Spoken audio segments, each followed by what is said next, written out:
Hi friends, Ami ഇന്ന് ഇങ്ങനെ ഇരിക്കാനുള്ള കാരണമേ ഞാൻ തന്നെ. കാര്യം എന്താണെന്നുള്ളത് ഞാൻ പറഞ്ഞുതരാം. എല്ലാവരും വീട്ടിൽ കൺമശി ഉണ്ടാക്കുന്ന കണ്ടു. അപ്പോൾ ഞാനൊന്നും ഉണ്ടാക്കിയാലോ എന്ന് കരുതി. എനിക്കൊരാഗ്രഹം. പക്ഷേ സാധനങ്ങളൊന്നും കിട്ടിയില്ല. പിന്നെ കോട്ടൻ്റെ കുറച്ച് തുണി കിട്ടി. അതൊന്ന് കട്ട് ചെയ്തെടുത്ത് എന്നിട്ട് അതിൽ കുറച്ച് ജീരകം ഇട്ട് കൊടുത്തു. പിന്നെ ചെറിയ ചട്ടി പോലത്തെ പാത്രമൊന്നും ഇല്ലാത്തതുകൊണ്ട് എൻ്റെ കയ്യിൽ നിന്നൊരു കുഞ്ഞു ബൗളിനകത്തോട്ട് ഇതൊന്ന് റോൾ ചെയ്ത് അതിലിട്ട് കൊടുത്തു. എന്നിട്ട് കുറച്ച് എണ്ണയും നെയ്യും ഒക്കെ ഒഴിച്ചിട്ട് അതൊന്ന് കത്തിച്ചു കൊടുത്തു. അതിൻ്റെ മുകളിലൊരു പാത്രം വെക്കാൻ മറക്കല്ലേ, കാരണം കരി കിട്ടാൻ വേണ്ടിയിട്ടാണ്.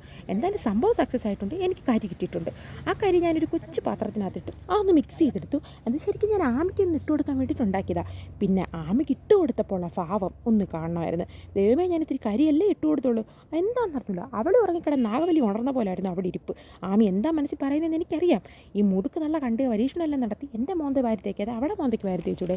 എൻ്റെ അഴകാന മോന്ത ഇവൾ അഴുക്ക മോന്തയാക്കി എന്ന് വിചാരിച്ചുള്ള ഇരിപ്പാണെന്ന് ആ ഇരിപ്പ് കണ്ടാൽ നന്നായിട്ടറിയാം. എന്തായാലും എനിക്ക് കുറച്ച് കരി കിട്ടി. സംഭവം സക്സസ് ആയിട്ടുണ്ട്. പക്ഷേ ഇതോടെ ഞാൻ കരി ഉണ്ടാക്കുന്ന പരിപാടി നിർത്തി. ഞാൻ പറഞ്ഞ് പരീക്ഷണം നടത്തുന്നില്ല, ഇനിയും ഞാൻ പരീക്ഷണമൊക്കെ ചെയ്യും. എന്തായാലും നമ്മുടെ വീഡിയോ ഇഷ്ടപ്പെട്ടിട്ടുണ്ടെങ്കിൽ ഒന്ന് ലൈക്ക് ചെയ്ത് സപ്പോർട്ട് ചെയ്യണേ.